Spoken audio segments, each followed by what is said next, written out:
plan du cours, la première page. Vous voyez qu'on a fait la première partie. Thomas d'Aquin, mise en place la systématique trinitaire. Je vous rappelle, la connaissance de la Trinité, c'est la révélation. La terminologie trinitaire, les processions, les images de procession mentale, les relations, les personnes, Trinité, Unité, avec la fameuse règle là. Et puis Père, Fils et Esprit Saint, avec tous les noms. Et puis création et mission rapidement, on a fait. Maintenant, on passe à la deuxième moitié du cours. Nous avons dépassé la moitié du cours, d'une demi-heure. Il y a une demi-heure, on est arrivé à la moitié du cours. C'est Trinité et Salut, la Trinité dans la théologie contemporaine. Alors, j'espère qu'on va y arriver. Moi aussi, j'espère que je vais y arriver. C'est-à-dire qu'on va faire un saut de 700 ans. On va entrer dans un monde complètement différent. Et comme on a mis 6 heures là, sur 2 jours, à entrer, et je crois que la plupart d'entre nous, probablement tout le monde d'une manière ou d'une autre, est entré, on a commencé à raisonner avec Thomas comme Thomas, il va falloir qu'on change. Et moi, il va falloir que je change aussi, j'espère que ça va marcher. Parce que vous allez voir que ça s'appuie complètement sur la tradition, c'est-à-dire que ça présuppose tout ce que vous avez vu avec le cours précédent, que certains n'ont pas fait, et puis ce qu'on a fait dans ces dernières heures, mais il y a un pas de plus. Qu'est-ce qui s'est passé?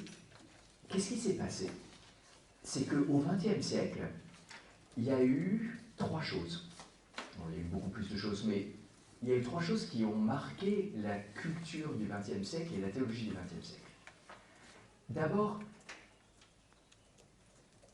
toute la culture du XXe siècle, c'est les 2 guerres mondiales et la Shoah. C'est-à-dire qu'il y a eu une expérience de destruction et de mal radical comme jamais dans l'histoire de l'humanité, probablement. Et du coup aussi le sentiment que l'homme a besoin d'être sauvé. On a un besoin profond de salut, de guérison, de trouver un sens. Et du coup, les questions redeviennent existentielles et redeviennent des questions de salut.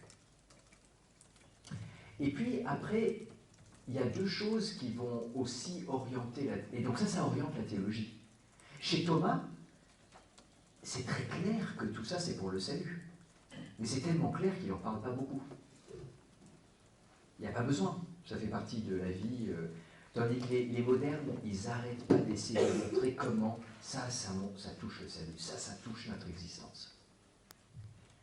Et puis, après, il y a 2 autres points qui sont plus académiques. C'est que, d'une part, il y a eu dans l'Église catholique et aussi avec l'influence des autres églises, le mouvement, le retour à la Bible, le mouvement patristique, le mouvement liturgique. Et ça a remis en valeur à la fois le salut, parce que dans la Bible, c'est que des questions de salut. Jamais on se pose la question de qui est Dieu tout court, c'est toujours qui est le Dieu qui nous sauve. Les pères aussi, ils ont développé, ils étaient encore dans ces questions-là, et la liturgie, c'est aussi toujours le salut. Et puis, c'est très trinitaire. La liturgie, c'est très, très trinitaire. Je ne sais pas si vous avez eu la présence d'esprit d'un peu écouter la messe, par exemple, aujourd'hui. Toutes les oraisons, tout ça, c'est toujours le Père, le Fils, l'Esprit, il y a quelque chose. Et la Bible et les pères aussi. Et puis l'autre chose, c'est la dimension œcuménique.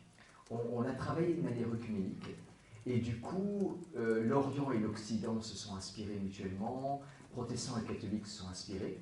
Et tout ça, ça a produit un très très fort renouvellement, notamment de la théologie trinitaire, de toute la théologie, mais notamment de la théologie trinitaire.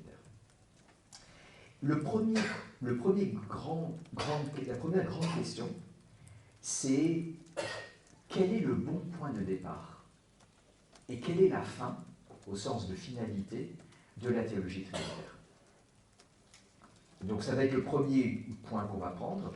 Après, comme on va voir que la question du salut est au centre, on va, dans un deuxième temps, la deuxième partie, ça va être comment la Trinité et le salut sont liés, et qu'est-ce que ça nous dit sur la Trinité qu'on oublie quand on ne parle pas du salut. Et puis dans un troisième temps qui va revenir un peu sur les mêmes questions que Thomas, à partir de tout ça, quelques nouvelles compréhensions du mot personne, du mot essence, et de comment tout ça, ça se met ensemble. Et puis il y a un joker, de même qu'il y a eu le chapitre 4 que j'ai fait en un quart d'heure sur création et mission, de même il y a une partie que je pourrais faire en pas du tout, ou en un quart d'heure, ou en une heure, sur le filioque, dépendant de où on en est, dépendant peut-être aussi de si ça vous intéresse ou pas. Vous pourrez me dire en cours de route. Mais il faut déjà voir comment ça va.